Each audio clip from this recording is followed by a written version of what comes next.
American business magazine फर्ब्स अनुसार सन् 2018 मा संसारका अति शक्तिशाली मानिसहरू भनेर यी 4 जना व्यक्तिहरू नम्बर 1, नम्बर 2, नम्बर 3 र नम्बर 4 गरेर यी मानिसहरूलाई चाहिँ लिस्ट गरिएको रहेछ।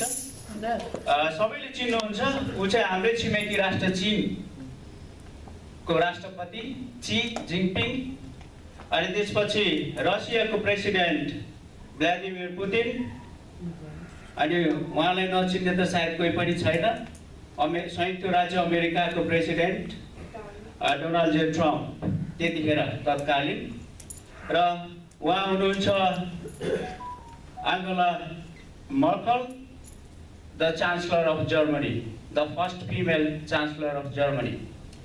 मैले यी व्यक्तिहरूको नाम, यी व्यक्तिहरूलाई मैले किन यहाँ ल्याएँ भन्दाखेरि यिनीहरू चाहिँ संसारको अति नै शक्तिशाली मानिसहरू हुन्, अति नै प्रभावकारी मानिसहरू हुन्। किनकि जब उनीहरूले बोल्दछन्, उनीहरूले बोलेको केही मिनेटमै संसारका करोडौँ मानिसहरूले उहाँका बोलीहरू सुन्छन्। अनि उहाँहरूले ट्विट मात्र के गर्न पाउनुपर्छ, ट्विट गरेको 1 घण्टाभित्रमा करोडौँ मानिसहरूले उहाँको ट्विटलाई फलो गरिरहेका हुन्छन्। अनि यति शक्तिशाली, यति प्रभावकारी मानिसहरू छन्। अनि यस्ता प्रभावकारी मानिसलाई चाहिँ, यति शक्तिशाली मानिसहरूलाई चाहिँ प्रभुले आफ्नो कामको लागि किन चुन्नु भएन? जसको बोलीमा त्यति धेरै शक्ति छ, जसले बोलेको केही समयमा नै संसारभरिका बिलियन मानिसहरूले सुन्छन् र बिलियन मानिसहरूले उनीहरूले गरेका स्ट्याटस, उनीहरूले राखेको स्ट्याटस र ट्विटरमा चाहिँ फलो गर्छन्। यस्ता व्यक्तिहरूलाई किन चुन्नु भएन र किन म जस्तो बोल्न नसक्ने, बोल्न नजान्ने लद्दु व्यक्तिलाई चुन्नु भयो? किन तपाईलाई चुन्नु भयो?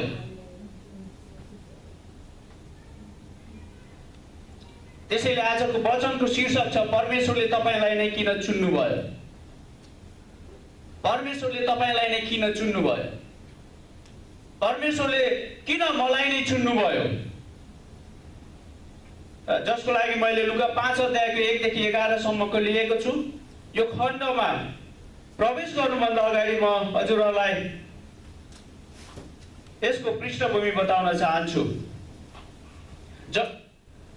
यो लुका 4 अध्यायमा हामी हेरौँ भने, लुका 4 अध्यायमा चाहिँ जब येशू ख्रीष्ट चाहिँ 40 दिन 40 रात उपवास बस्नुभयो, अनि उपवास बसिसकेपछि त्यो यहुदियाको उजाड स्थानमा चाहिँ डियाब्लसले येशू ख्रीष्टलाई चाहिँ परीक्षा गरेको छ। अनि जब येशू ख्रीष्ट चाहिँ त्यो परीक्षामाथि चाहिँ विजयी हुनुभयो र विजयी भइसकेपछि उहाँ चाहिँ गालिल प्रवेश गर्नुभयो। अनि गालिलमा प्रवेश गरिसकेपछि उहाँको आफ्नै गाउँ नासरतमा उहाँ पुग्नुहुन्छ र उहाँको आदत अनुसार सब्बात दिनमा चाहिँ सभाघरमा प्रवेश गरेर चाहिँ परमेश्वरको वचन पुरानो नियमबाट शिक्षा दिन थाल्नुहुन्छ। र त्यहाँ यसै अगमवक्ताले आफ्नै विषयमा गरेको भविष्यवाणी चाहिँ सभाघरमा पढेर सुनाउनुहुन्छ र त्यो सुनाउँदै गर्दाखेरि जो मानिसहरूले सुन्दै थिए ती मानिसहरूलाई भन्नुहुन्छ, यो वचन तिमीहरूले सुन्दा सुन्दै पुरा भएको छ। अनि त्यसपछि ती मानिसहरू उहाँलाई सराहना गर्छन् र उहाँको त्यो वचनमा छक्क परेर सुन्छन्। अनि भन्छन्, यिनी त के जोसेफका छोरा होइनन् र? त्यसपछि येशूले निरन्तर उनीहरूको मनमा भएको कुराहरू बोल्न थाल्नुहुन्छ। अनि भन्नुहुन्छ, अगमवक्ताहरूलाई आफ्नै सहरमा, आफ्नै गाउँमा, आफ्नै देशमा चाहिँ स्वागत गरिँदैन। अनि त्यसरी बताउँदै जाँदै गर्दाखेरि ती सुन्ने मानिसहरूलाई रिस उठ्छ र त्यसपछि ती मानिसहरूले येशूलाई मार्ने षड्यन्त्र गर्न थाल्छन्। त्यसपछि येशू त्यो नासरतबाट तिनीहरूको बीचबाट निस्केर जानुहुन्छ र कफरनहुममा जानुहुन्छ। अनि लगभग त्यो अर्को सब्बात दिन हुनुपर्छ, कफरनहुममा पनि सब्बात दिनमा सभाघरमा प्रवेश गर्नुहुन्छ र शिक्षा दिन थाल्नुहुन्छ। अनि त्यो सभाघरमा एउटा भूत लागेको मानिस पनि हुन्छ र त्यो भूत लागेको मानिसबाट चाहिँ भूतलाई हकारेर भूत भगाउनुहुन्छ र त्यो भूत लागेको मानिस निको हुन्छ। अनि यो कफररुममा भूत लागेको मानिसबाट भूत निकालिसकेपछि उहाँ चाहिँ त्यही कफररुममा नै भएको सिमोन पत्रुसको सासूको घरमा प्रवेश गर्नुहुन्छ। अनि सिमोन पत्रुसको सासू चाहिँ कडा ज्वरोले थलिएकी थिइन्। त्यसपछि येशूले चाहिँ सासूको निम्ति प्रार्थना गर्नुहुन्छ र त्यो ज्वरोलाई हकार्नुहुन्छ। ज्वरो सासूबाट निस्किन्छ र उनी तुरुन्तै निको हुन्छन्। त्यसपछि केही समय उहाँ कफररुममा नै बस्नुहुन्छ र कफररुममा बस्दै गर्दाखेरि त्यहाँ धेरै किसिमका रोगहरू लागेका मानिसहरू येशूकामा आउँछन् र येशूले चाहिँ हात पसारेर प्रार्थना गरिदिनुहुन्छ र सबैजना निको हुन्छन्। त्यसपछि जतासुकै येशूको विषयमा चाहिँ चर्चा परिचर्चा हुन थाल्छ। अनि यहाँ कफररुममा चाहिँ सबै मानिसहरूले तपाईँ यहीँ बस्नुहोस् भन्नुहुन्छ, तर येशू ख्रीष्ट त्यहीँ बसिराख्नु हुँदैन। फेरि उहाँ गालीलबाट यहुदियातिर लाग्नुहुन्छ र सभाघरमा शिक्षा दिन थाल्नुहुन्छ र उहाँले भन्नुहुन्छ, म परमेश्वरको राज्यको कामको लागि बोलाएको, म एकै ठाउँमा बस्नु उपयुक्त छैन, म हिँडिराख्नुपर्छ।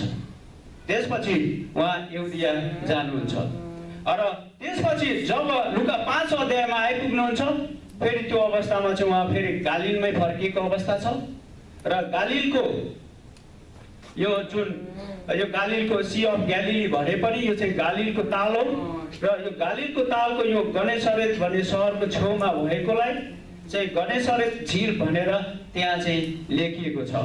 अनि त्यहाँ यसरी लेखिएको छ, मानिसहरू परमेश्वरको वचन सुन्न उहाँका चारैपट्टि ठेलमठेला गरिरहेका थिए। अनि उहाँ गनेसरेत झिलको किनारमा उभिरहनु भएको थियो। उहाँले झिलको किनारमा दुईवटा डुङ्गा देख्नुभयो, तर जालहरी चाहिँ डुङ्गा बाहिर बसी आफ्ना जालहरू धोइरहेका थिए। त्यहाँ तपाईँले देख्न सक्नुहुन्छ, त्यहाँ जालहरीहरू चाहिँ डुङ्गा बाहिर बसी आफ्ना जालहरू धोइरहेका थिए र त्यहाँ चाहिँ ठुलो भिड थियो। मानिसहरू चाहिँ येशूको पछि लागेर उहाँको शिक्षा सुन्नको लागि उहाँको पछि लागेर आइरहेका थिए। यो कुनै सुटुक्क कुनै सिमोन पत्रुस र जब्दीका परिवार मात्र त्यहाँ थिएनन्। त्यहाँ भएको गालीलका मानिसहरू, यहुदियाका मानिसहरू उहाँको पछि लागेर आइरहेका थिए र यो एउटा ठुलो भिड थियो र यो चाहिँ एउटा उहाँले चाहिँ सार्वजनिक रूपमा चाहिँ शिक्षा दिँदै हुनुहुन्थ्यो। अनि ती दुई मध्ये एउटा डुङ्गा चाहिँ सिमोनको थियो। त्यसमा चढेर उहाँले डुङ्गालाई किनारबाट अलि पर लैजान लाग्नुभयो। अनि यहाँ हेर्दै गर्दाखेरि किन येशूले चाहिँ सिमोनलाई चुन्नुभयो? अनि मैले विचार गर्दै थिएँ, सायद सिमोन चाहिँ अलि बाठो भएर बिचमा पक बोलिराख्यो त्यो कारणले हो कि, अथवा ऊ चाहिँ धेरै साहसी र निडर भएर हो कि? किनकि उसले जब येशू पक्राउ गर्नलाई मानिसहरू आएका थिए त्यो समयमा चाहिँ उनले मान्छेको आफ्नो शत्रुको कान पनि काटेका थिए। अनि त्यो कारणले गर्दाखेरि आफ्नो परेको खण्डमा आफ्नो शत्रुको कान पनि काट्छ भन्ने त्यो साहसीपन र निडरपन देखेर नै येशूले चाहिँ सिमोनलाई छान्नु भएको थियो कि भन्ने पनि मलाई विचार लाग्यो। फेरि त्यो विचार गर्दै गर्दाखेरि फेरि पक्राउ परेको रातमा भाले बाँच्नुभन्दा अघि 3 चोटिसम्म त उनले नै हो फेरि येशूलाई इन्कार गरेका, म येशूलाई चिन्दिनँ भनेका। अनि किन चाहिँ येशूले सिमोनलाई चुन्नुभयो?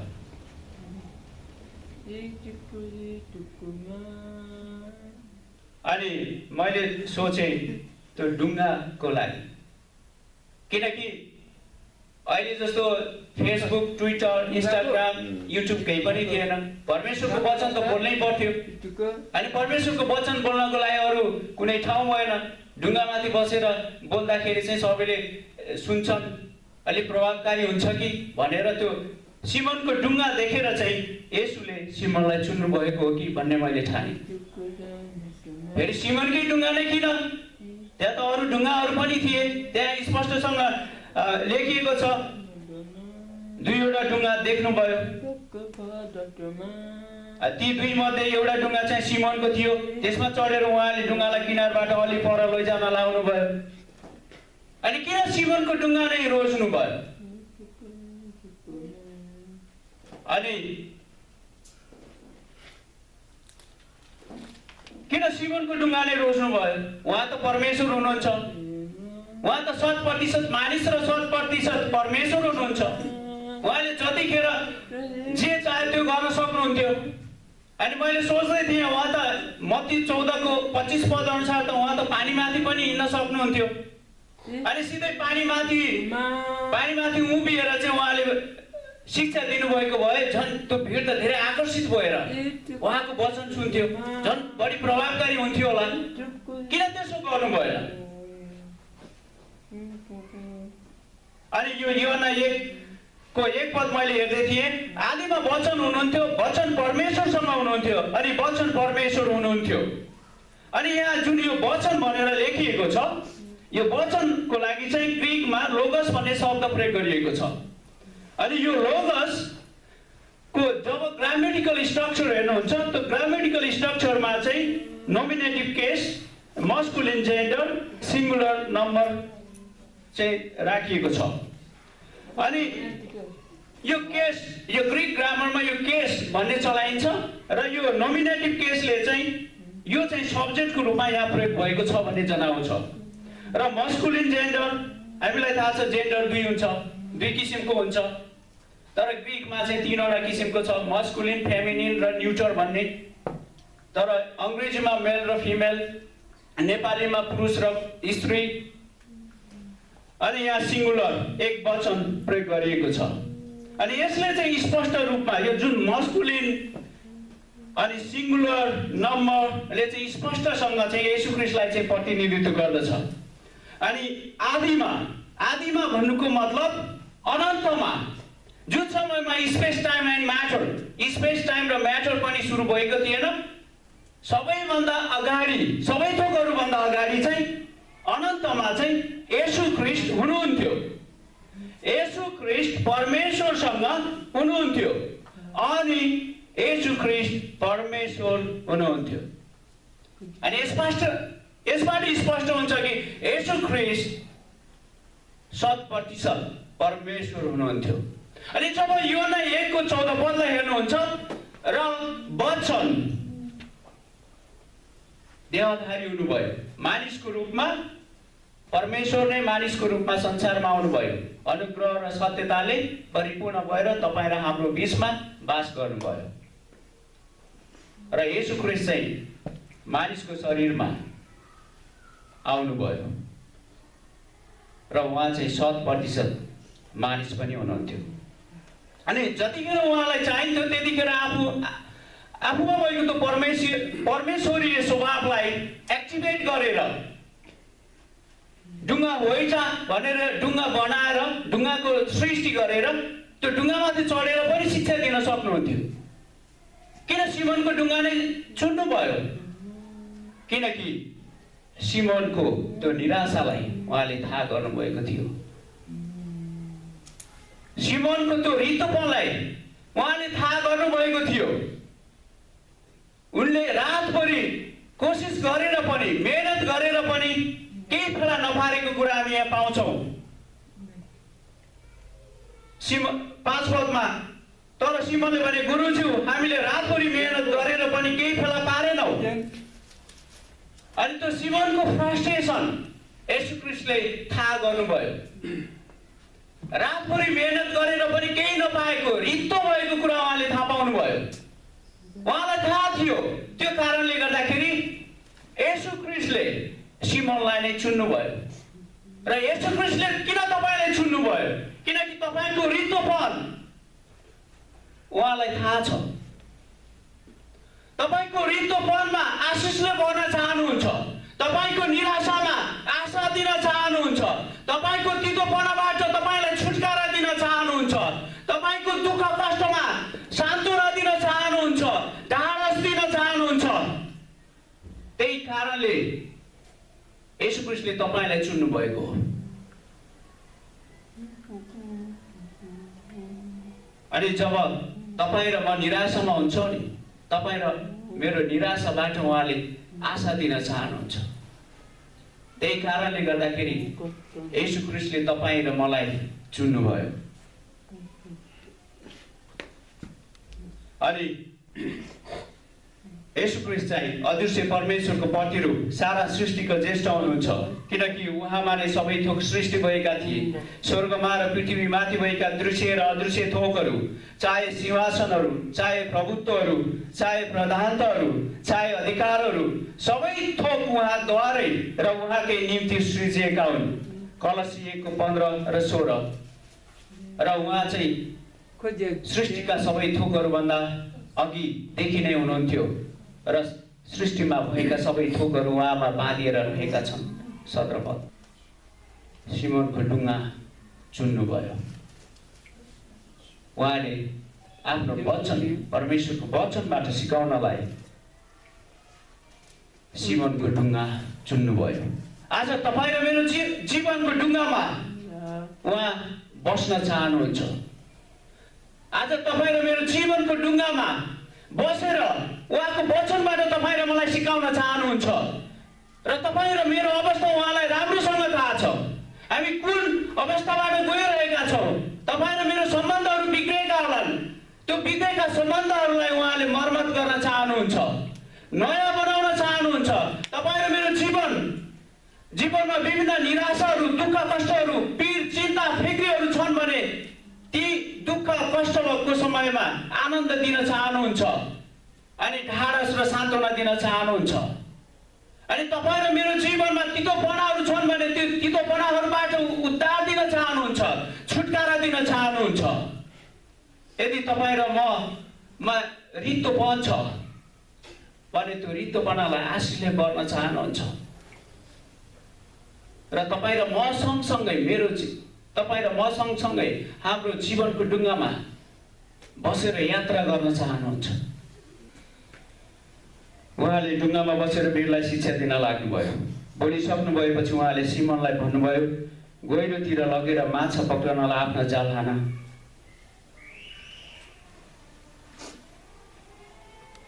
गहिरोतिर लगेर माछा पक्रनलाई आफ्नो जाल हान। मानवीय दृष्टिकोणले हेर्ने हो भने गहिरोतिर जाल हान्दाखेरि माछा पक्रने सम्भावना निकै न्यून हुन्छ। तपाईहरूलाई पनि थाहा नै होला, माछा मार्नको लागि दिनको उपयुक्त समय भनेको बेलुकी घाम अस्ताएपछि साँझ पखको समय हो र बिहान घाम उदाउन अगाडि नै झिसमिसीको समय हो। तर यहाँ दिनको समयको कुरा गर्ने हो भने यहाँ उज्यालो भइसकेको छ, घाम लागिसकेको छ। किनकि हामीलाई थाहा छ बेलुकी साँझ पख र बिहान झिसमिसेमा चाहिँ माछाहरू किनारमा भएका साना हरिया वनस्पतिहरू, ल्याउछ्याउहरू खानको लागि, आफ्नो आहारको लागि किनारामा आउने गर्छन्। र त्यो समय चाहिँ माछा पक्रनको लागि उपयुक्त समय हो। र कम गहिराई भएको किनारा चाहिँ निकै उपयुक्त ठाउँ हो। कुनै पनि ताल वा समुद्रमा कम गहिराई भएको किनाराका भागहरू चाहिँ माछा पक्रनको लागि उपयुक्त ठाउँ हो। अनि यहाँ हामी मानवीय दृष्टिकोणले यसलाई अवलोकन गर्ने हो भने त्यो ताल वा समुद्रको ठाउँको अवस्थालाई हेर्दै गर्दाखेरि, अवस्थाको हिसाबले अनि दिनको समयको हिसाबले माछा पक्रनको लागि सम्भव देखिँदैन।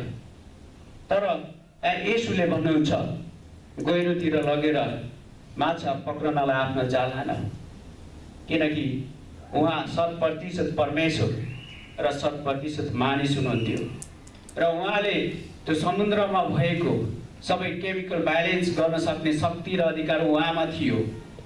र उहाँले गहिरोतिर भन्दै गर्दाखेरि उहाँले जुन आफूमा भएको परमेश्वरीय स्वभावलाई एक्टिभेट गरेर सबै केमिकल ब्यालेन्सहरू, त्यो माछालाई चाहिने आहारहरू उत्पादन गर्न सक्ने त्यो शक्ति र अधिकार उहाँमा थियो, त्यो गर्न सक्नुहुन्थ्यो। त्यसै कारण अनि त्यसपछि सिमोनले भने, गुरुज्यू, हामीले रातभरि मेहनत गरेर पनि केही फेला पारेनौँ। वास्तवमा एक छाक चार्नको लागि माछा मार्न त्यहाँ गएका थिएनन्। सिमोन पत्रुसको परिवार र जब्दीको परिवारको यो पुर्खौली पेसा थियो। उनीहरू दिनहुँ त्यो ठाउँमा माछा मार्न जाने, माछा पक्रने र पक्रेको माछाहरू चाहिँ बजारमा लगेर बेच्ने र आफ्नो जीविकोपार्जनको मुख्य पेशा नै त्यही माछा रहेको हामी यहाँ पाउँछौँ। जतिखेर जब हामी यहाँ 10 पदमा हामी हेर्न सक्छौँ, त्यसै गरी जब्दियाका छोराहरू याकुब र योहन्ना पनि छक्क परे। तिनीहरू सिमोनसँग साझेदार थिए। अनि जब्दीको परिवार र सिमोनको परिवारको चाहिँ यो पार्टनरसिपमा यो व्यवसाय उनीहरूले गरिरहेका थिए, जसको नेतृत्व चाहिँ सिमोनले लिएका थिए। र उनीहरूको जीविकोपार्जन, जीवन धान्नको लागि गर्ने पेशा नै यो माछा पक्रने थियो र त्यो पक्रेको माछा चाहिँ लगेर बजारमा बेच्ने थियो। र अनुभव, दक्षता, सिप र कौशलताले हेर्ने हो भने सिमोनमा यो कमी देखिँदैन, किनकि यो चाहिँ उनीहरूको पुर्खौली पेशा थियो र उनीहरूको दिनौँ यो चाहिँ उनीहरूले अभ्यास गरिरहेका थिए। त्यो उनीहरूले त्यसैले उनीहरूले कतिखेर माछा पाइन्छ, कुन ठाउँमा माछा पाइन्छ भन्ने कुरा सिमोनलाई राम्रोसँग थाहा थियो, किनकि उनी यो माछा पक्रने कलामा धेरै सिपालु थिए, अनुभवी थिए, दक्ष थिए। त्यसको लागि येशू ख्रीष्टले सिकाइराख्नुपर्ने आवश्यक देखिँदैन। मलाई अझै याद छ, धेरै वर्ष अगाडि मैले कलेजमा एउटा क्लास पढाउँदै थिएँ।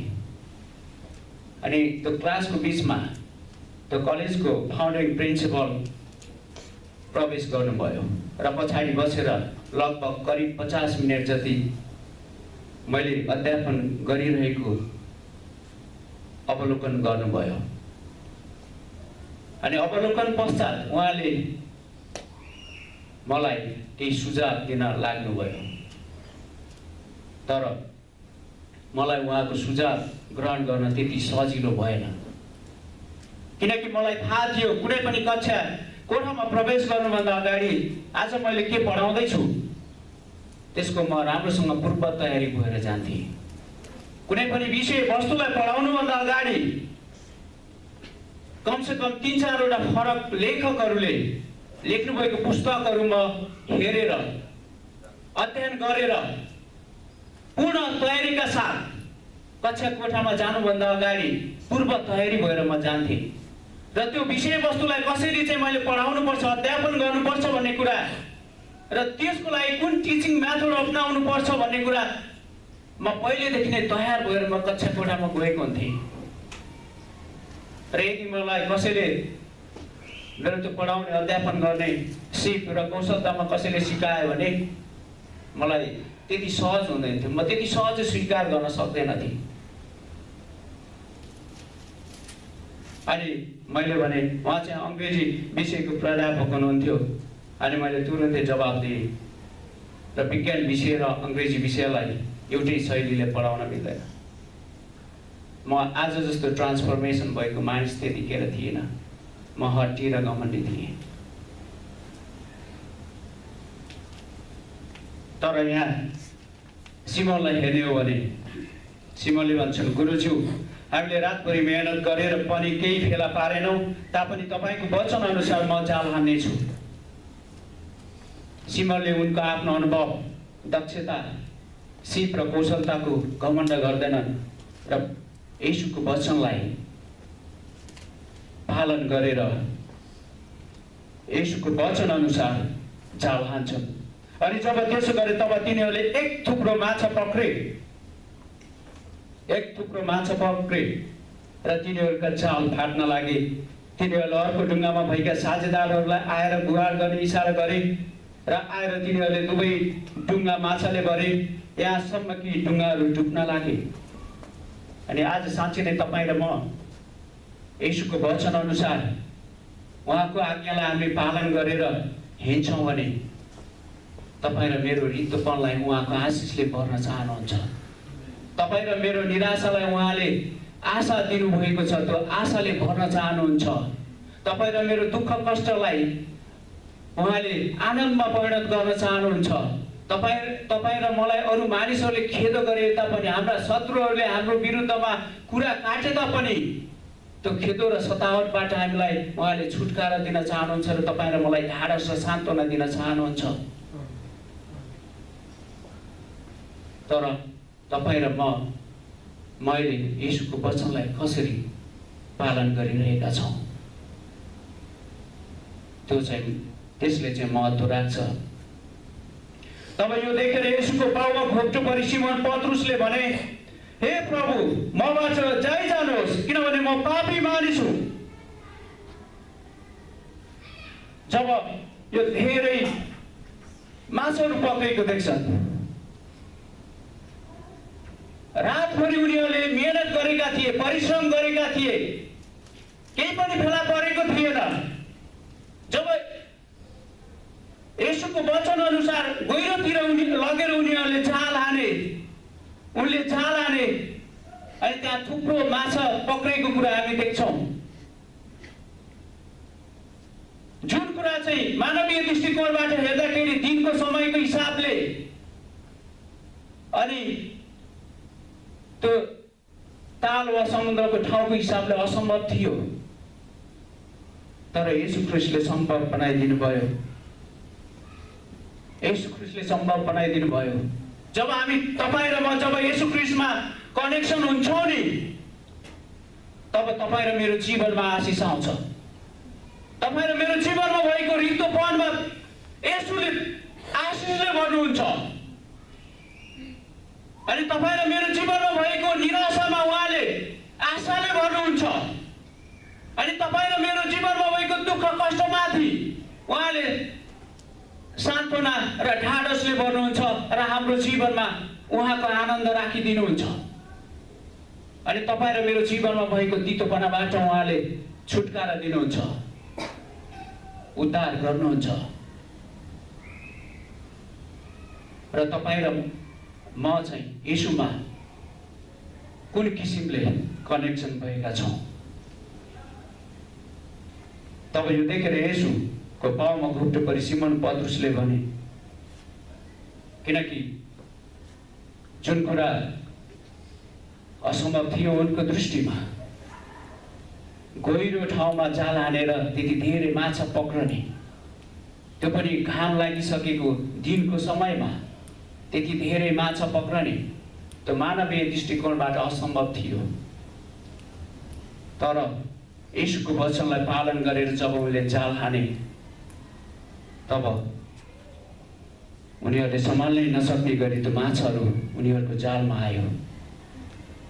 अनि एकाएक येशूमा भएको त्यो परमेश्वरीय शक्तिले गर्दाखेरि पत्रुसमा भएको त्यो अपवित्रपन अनि पत्रुसमा भएको त्यो अशुद्धपन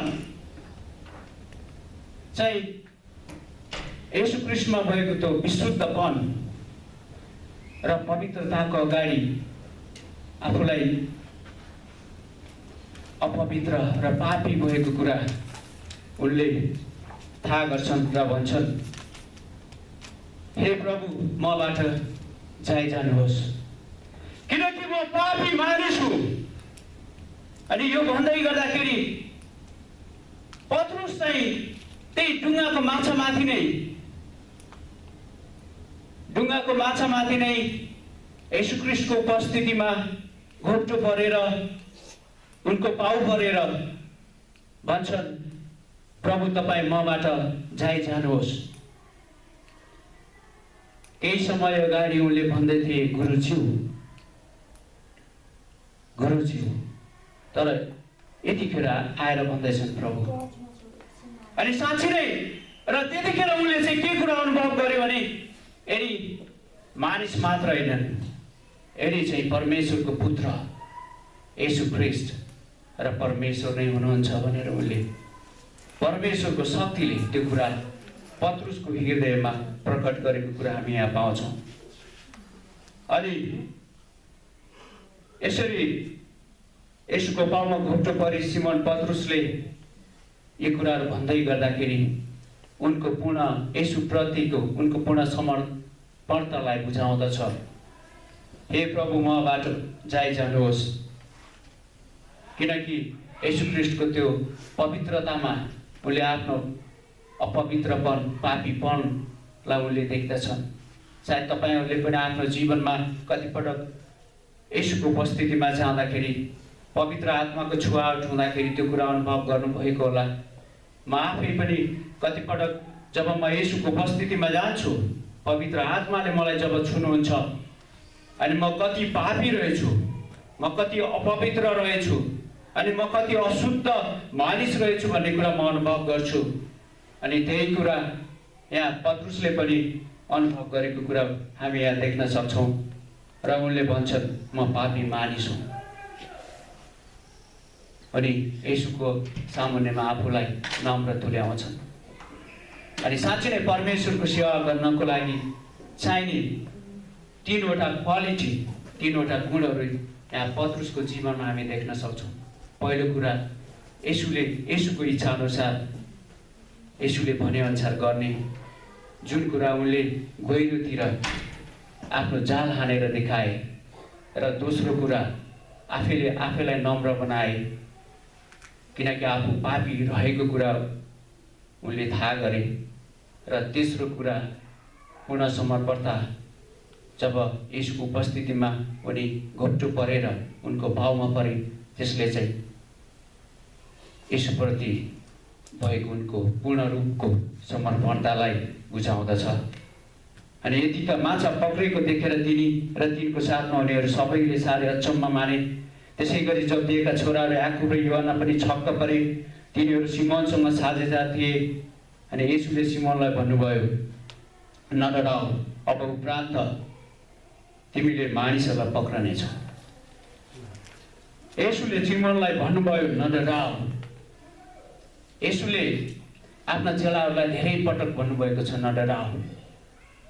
जब यसु ख्रीष्ट पुनरुत्थान भएर आउनुभयो र चेलाहरूको बीचमा देखा पर्नुभयो, त्यतिखेर पनि उहाँले भन्नुभएको थियो, तिमीहरू नडराऊ। अनि यहाँ जुन नडराऊ भन्ने, डु नट फियर भन्ने जुन शब्द प्रयोग गरिएको छ, यसको ग्रीक ग्रामर हेर्नुभयो भने यो चाहिँ प्रेजेन्ट टेन्स, इम्परेटिभ मोड र मिडल भोइसमा लेखिएको छ। Present tense, ongoing action. हामी यतिसम्म डराउँछौँ कि हाम्रो जीवनमा हर क्षण हामी डराइरहेका हुन्छौँ। तर यसुले भन्नुहुन्छ, नडराऊ, नडराऊ। डरले गर्दाखेरि तिमीहरू पछि परिरहेका छौ। हरेक समय अवच्छिन्न रूपमा तिमीहरू चाहिँ निडर हौ, साहसी हौ। निरन्तर रूपमा तिमीहरू नडराऊ, नडराऊ।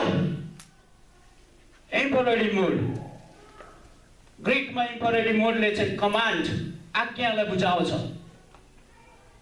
अनुरोध होइन। अनुरोधले के बुझाउँछ? इच्छा लागे गर, इच्छा नलागे नगर। तर यो चाहिँ आज्ञा हो। इम्परेटिभ मोड, इट्स अ कमान्ड। तिमीहरू नडराऊ, यो तिमीहरूलाई मेरो आज्ञा हो। जब तिमीहरू अवच्छिन्न रूपमा वर्तमान समयमा नडराई निडर भएर साहसी भएर बस्छौ, त्यो चाहिँ तिमीहरूको फाइदाको लागि हो। यहाँ मिडल भोइसको प्रयोग भएको छ। अङ्ग्रेजीमा एक्टिभ र प्यासिभ भोइस मात्र हुन्छ, तर ग्रीकमा तेस्रो एउटा भोइस पनि छ, त्यो चाहिँ मिडल भोइस हो। मिडल भोइसमा चाहिँ मिडल भोइसले चाहिँ के बुझाउँछ भने जुन क्रिया, जुन भाव छ, त्यो भाव त्यो सब्जेक्टले गरे बापत त्यो फाइदा चाहिँ त्यो सब्जेक्टलाई हुन्छ।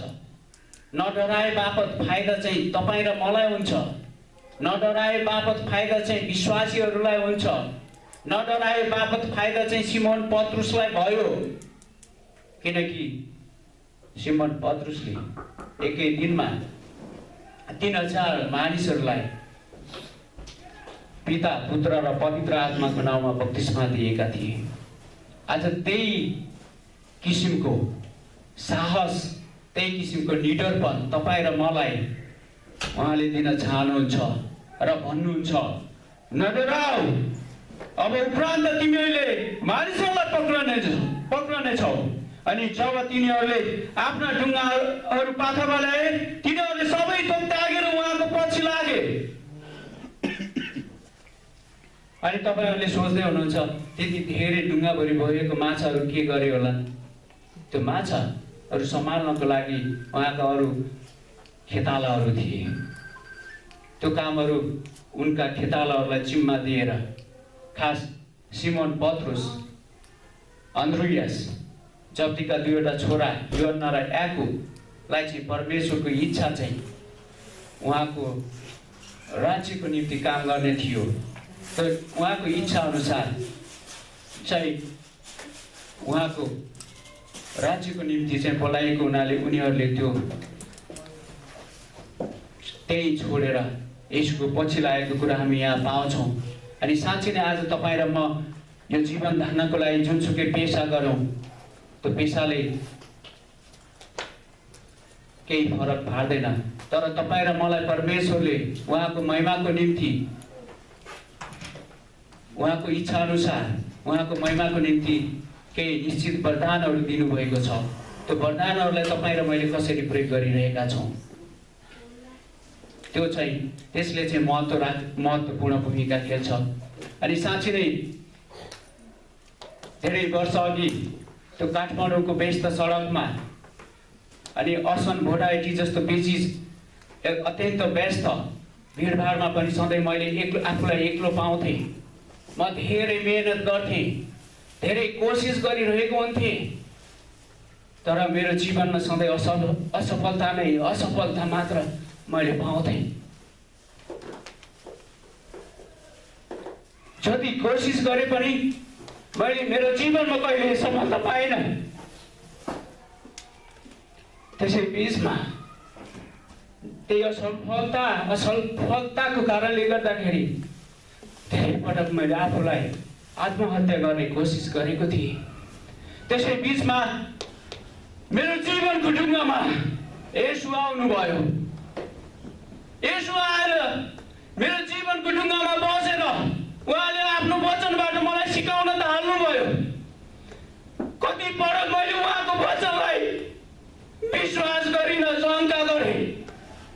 कति पटक मैले उहाँको वचनलाई विश्वास गरेँ। जब मैले उहाँको वचनलाई विश्वास गरेँ र उहाँको वचनलाई आज्ञा पालन गरेँ, उहाँको वचनलाई मनन गरेँ, त्यसपछि येशू ख्रीष्टको शक्ति मेरो जीवनमा प्रकट भएको मैले देख्न थालेँ। र ती असफलताका दिनहरूबाट येशूले मलाई छुटकारा दिनुभयो। मेरो तितोपनाबाट येशूले मलाई छुटकारा दिनुभयो। मेरो रित्तोपनाबाट मलाई येशूले आशिषले भर्नुभयो। मेरो निराशाहरूमा उहाँले आशाले भर्नुभयो। मेरो दुःख कष्टहरूमा उहाँले मलाई ढाडस र सान्त्वना दिँदै ल्याउनुभयो र आनन्दमा परिणत गर्नुभयो। आज म जे छु, जहाँ छु, मेरो समाजले, मेरो शक्तिले, मेरो बुद्धिले, मेरो क्षमताले, मेरो सिपले, मेरो कौशलताले छैन, येशूको शक्तिले। हालेलुया। आमेन, आमेन, आमेन। आउनुहोस् हामी प्रार्थना गरौँ। परमेश्वर बुबा, हामी तपाईँलाई धन्यवाद भन्दछौँ। प्रभु, हामी तपाईँको चरणमा आउँदछौँ। अनि साँच्चै नै सिमोन पत्रुसले जसरी एउटा पूर्ण रूपले समर्पित भएर तपाईँको वचनलाई पालन गरेर, जसरी आफूलाई पूर्ण रूपले समर्पित गरेर अनि प्रभु पापी मानिस भएको कुरा उहाँले थाहा गरेर अनि आफूलाई नै नम्र बनाएर तपाईँको पछि लागे। त्यसरी नै प्रभु हामीलाई नम्र बनाउनुहोस् अनि पूर्ण रूपले हामी तपाईँमा समर्पित भएर तपाईँको इच्छा अनुसारको जीवन हामीले जिउन सकौँ। आज हामी